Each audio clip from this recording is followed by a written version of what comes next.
Before we start today's story, I want you to imagine something. You're alone in a massive building at 3 a.m. The lights are mostly off. Every sound echoes through empty hallways, and you start to realize you might not be as alone as you thought. This story was sent to me by a subscriber named Jake, who worked security at an abandoned shopping mall. What happened to him during his final week on the job will make you think twice about ever taking a night shift anywhere.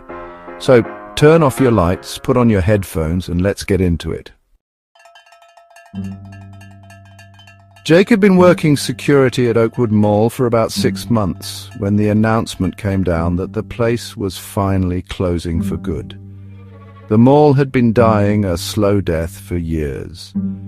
Half the stores were already empty, and the few that remained barely saw any customers.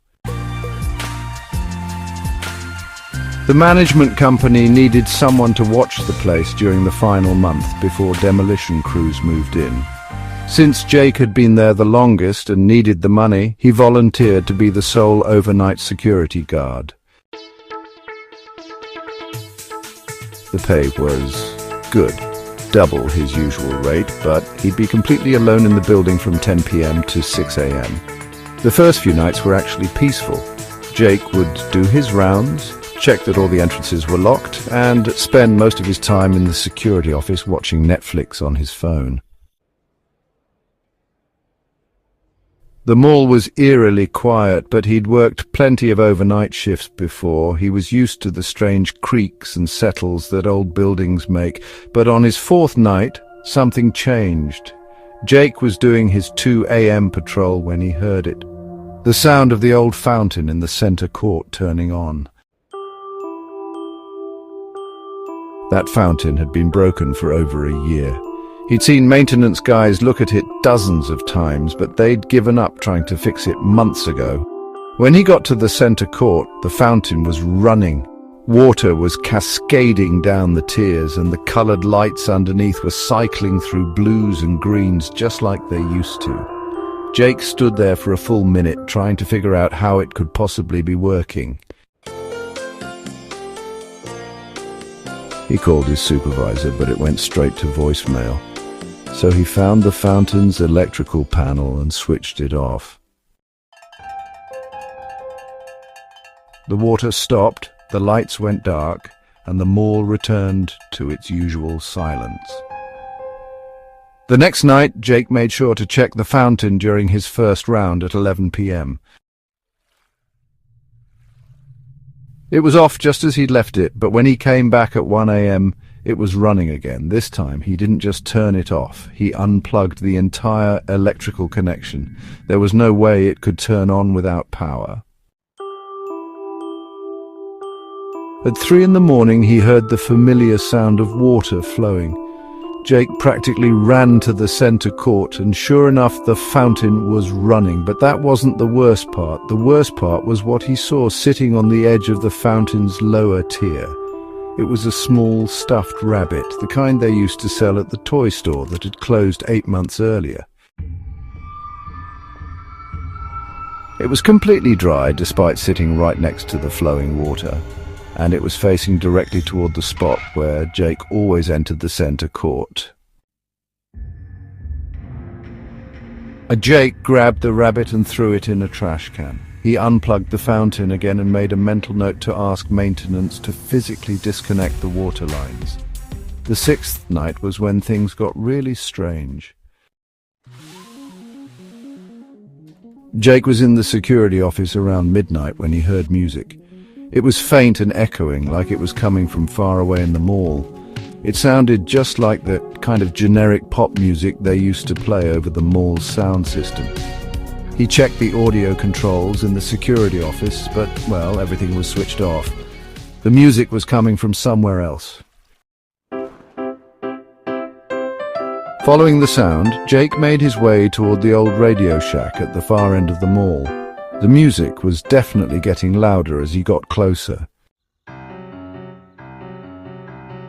When he reached the store, he could see that the security gate was still pulled down and locked, but there were lights on inside.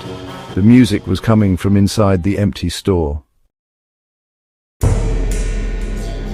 Jake had keys to every store in the mall. It was part of his security duties.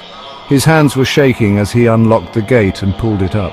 The store was completely empty, just as it had been for the past 4 months. But the lights were on and music was playing from speakers that weren't there anymore. The sound seemed to be coming from the walls themselves. In the center of the empty store, sitting on the floor where the checkout counter used to be, was the same stuffed rabbit he'd thrown away the night before. Jake backed out of the store immediately. He spent the rest of the night there, doors locked, trying to convince himself he was just tired and stressed, but the music kept playing until sunrise. On the 7th night, his final night before the mall closed permanently, Jake almost didn't show up.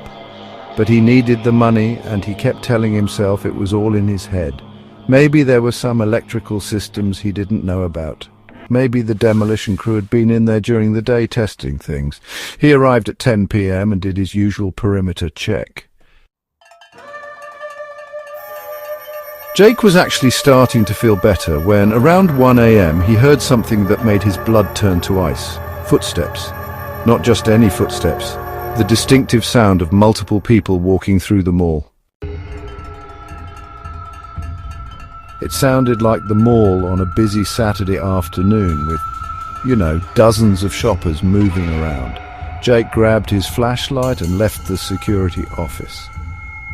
The main corridor was empty and dark, but he could clearly hear people walking around.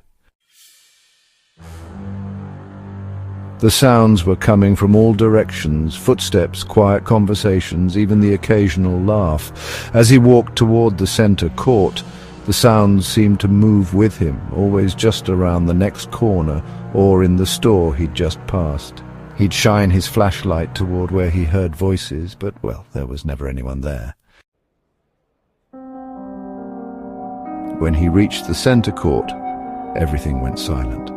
The fountain was running, the lights were on, and sitting on benches around the fountain were at least a dozen stuffed rabbits, all facing toward Jake.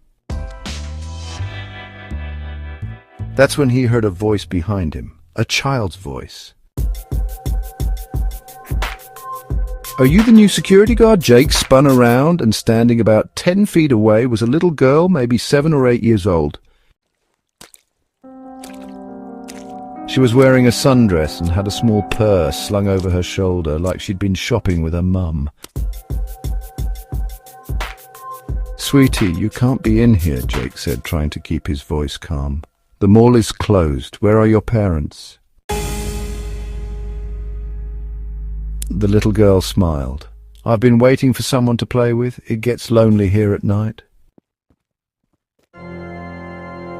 "How did you get inside?" Jake asked, moving slowly toward her. "All the doors are locked. I know all the secret ways," she said. "Want to see?" The girl turned and started walking toward the old Spencer's at the far end of the mall. Jake followed, but she seemed to be moving faster than she should have been. He had to jog to keep up. When he reached Spencer's, the security gate was open, even though Jake was certain he'd checked it earlier and it had been locked. The little girl was standing inside the empty store. "Come play with me," she said. Jake stepped closer to the entrance, and that's when he saw them. Dozens of children, all around the same age, standing in the empty store. They were all wearing clothes from different decades. Some looked like they were from the 80s, others from the 90s, and some looked even older. They were all completely silent, just staring at Jake with dark, hollow eyes.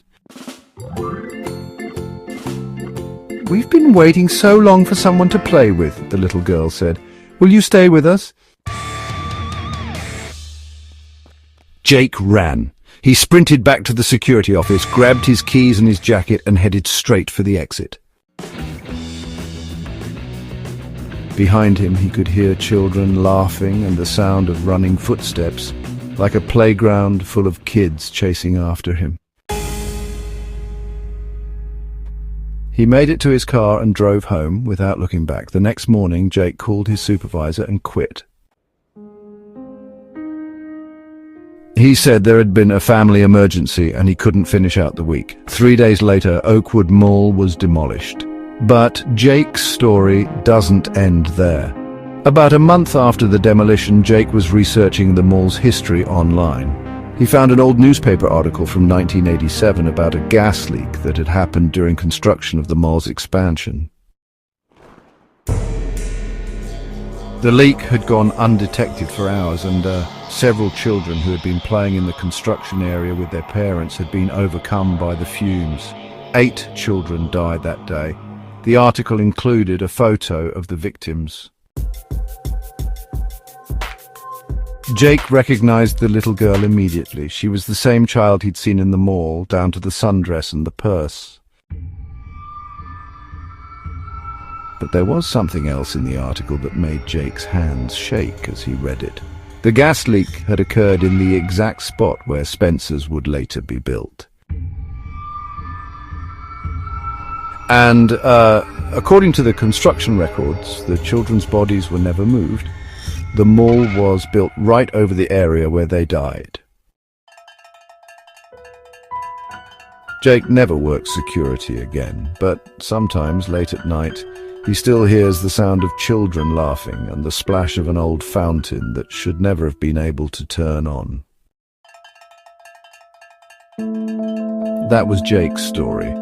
He asked me not to use his real name, and honestly, I don't blame him.